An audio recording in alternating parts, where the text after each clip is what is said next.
Brigatinib is a really interesting compound. It is very potent in inhibiting ALK.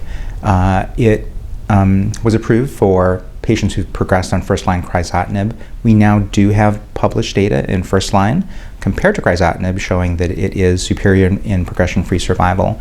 The interesting thing about brigatinib, especially compared to drugs like alectinib, is it does have activity against more secondary mutations. Most importantly is this mutation G1202R, which in patients who've received a second-line ALK inhibitor up front has become the most common mechanism of resistance in patients with mutation.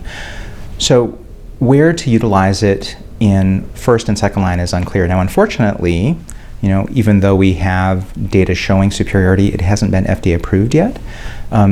Some of the data in the post-crizotinib studies might suggest it's a little bit more active, but until we have FDA approval, the reality is that most patients are going to still get alectinib first line.